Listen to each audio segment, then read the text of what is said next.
റിയാദിനെയും ദോഹയെയും ബന്ധിപ്പിച്ചുള്ള അതിവേഗ ട്രെയിൻ സേവനത്തിന് സൗദി അറേബ്യയുടെ ഔദ്യോഗിക അംഗീകാരം ലഭിച്ചിരിക്കുകയാണ്. മേഖലയിലെ യാത്രാ സൗകര്യങ്ങളിൽ വലിയ വിപ്ലവത്തിന് സാക്ഷിയാകുന്നതായിരിക്കും റിയാദിനെയും ദോഹയെയും ബന്ധിപ്പിച്ചുള്ള ഈ അതിവേഗ ട്രെയിൻ. ഇരു രാജ്യങ്ങൾക്കുമിടയിലുള്ള വിനോദസഞ്ചാര ചരക്ക് നീക്ക മേഖലകളിൽ വലിയ പുരോഗതിക്ക് സാക്ഷ്യം വഹിക്കുകയും ചെയ്യും.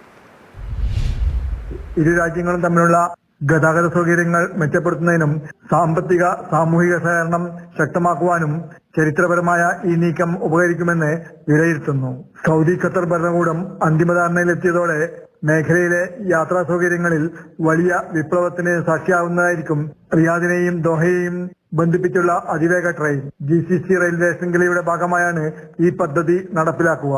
പരിസ്ഥിതി സൗഹൃദ ഗതാഗത സംവിധാനം എന്ന നിലയിലും റിയാദിനെയും ദോഹയെയും ബന്ധിപ്പിച്ചുള്ള അതിവേഗ റെയിൽ ഏറെ ശ്രദ്ധേയമാണ്.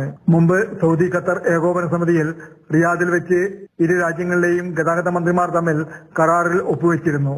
ഇതിനുള്ള അംഗീകാരമാണ് സൗദി മന്ത്രിസഭ ഇപ്പോൾ നൽകിയിട്ടുള്ളത്. റിയാദ് ദോഹ റെയിൽവേ പാതയ്ക്ക് 755 കിലോമീറ്റർ നീളമുണ്ടായിരിക്കും. മണിക്കൂറിൽ 300 കിലോമീറ്ററിലേറെ വേഗതയിൽ അത്യാധുനിക ഇലക്ട്രിക് ട്രെയിനുകളാണ് സേവനത്തിനുണ്ടാവുക. റിയാദിൽ നിന്ന് ദോഹയിലേക്കുള്ള യാത്രാ സമയം 2 മണിക്കൂറായി ചുരുങ്ങും. സൗദിയിലെ ഹുഫൂഫ്, ദമാം നഗരങ്ങളിലൂടെയാണ് പാത കടന്നു പോവുക. റിയാദ് കിങ് സൽമാൻ വിമാനത്താവളം, ദോഹ ഹമദ് അന്താരാഷ്ട്ര വിമാനത്താവളം എന്നിവയുമായി ബന്ധിപ്പിച്ചുള്ളതാണ് ഈ റെയിൽ പാത. Jafar Ali, Palakkode, Mathrubhumi news, Saudi Arabia.